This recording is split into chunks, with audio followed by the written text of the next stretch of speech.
So in the year 2000, 25 years ago, the UCI introduced their 6.8 kilo minimum weight rule.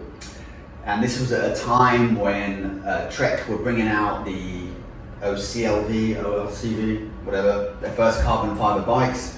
And it was quite possible to build below 6.8 at that time. And it was considered potentially dangerous. They didn't want people shaving material off frames or anything like that, so 6.8 was a kind of safety thing so people didn't make unsafe light bikes. Now, fast forward 25 years is a long time, and there's been a lot of progress in frames, carbon fiber, components. It's all advanced a long, long way. And this rule is now seriously outdated.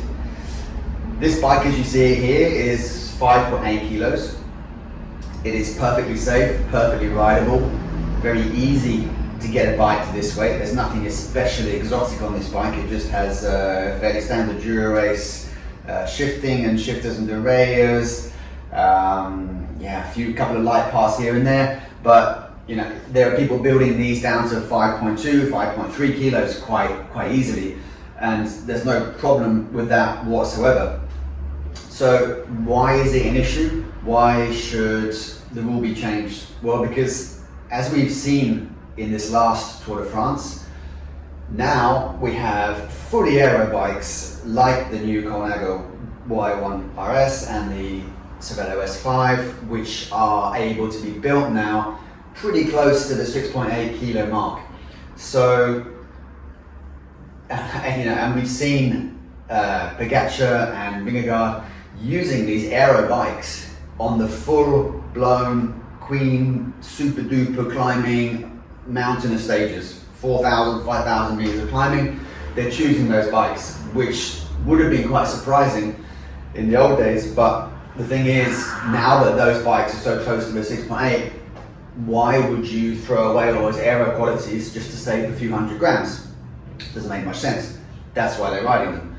So what I'm advocating is that the weight limit be brought down to 5.8 kilos. It's perfectly safe to do so.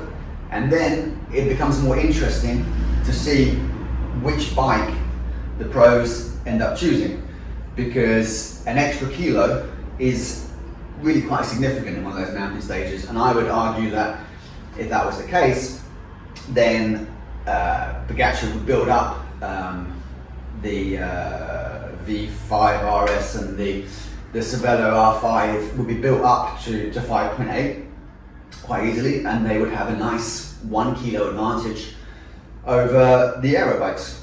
So, and it would just make things a little bit more interesting. So that for me makes a lot of sense. It's a 25-year-old rule. It really needs updating, and if it was, all of the racing would become much more interesting, and there would also be that little bit more development in light bikes, because at the moment, why would the manufacturers bother to make lighter bikes? Because if the pros are stuck at 6.8, then there's no point.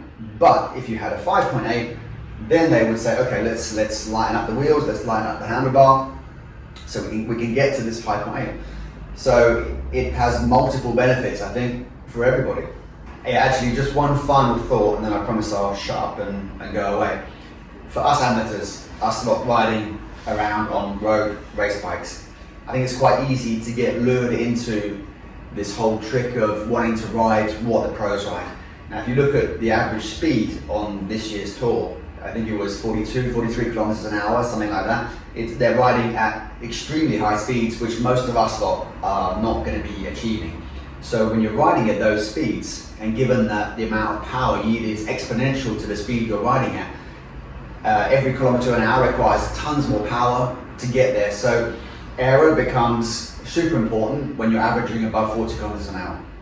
And that's why aero becomes such a factor in the choice of the bikes that they're using. But for us guys who are kind of doing 30 kilometers an hour average on a hilly route, it's not such a big factor. Yes, it does come into account, but it's not quite as important as it is on the Tour de France. And you also need to consider, how does the bike ride? Does it feel good? Is it compliant? Does it handle well? Is it reactive? And what I personally really like about a light bike is the way it feels snappy, it accelerates quickly, it turns in quickly, it just feels fun to ride. And I would argue that as amateurs, what matters most is it fun to ride? Is it enjoyable to ride? And does it really matter if you're saving 5 watts at 45 kilometers an hour? I would argue mostly not really. It's more down to, how does the bike feel, how does it ride, and do you enjoy riding it, which is why I will always be a kind of proponent of light bikes, because I think they are fun and fantastic to ride.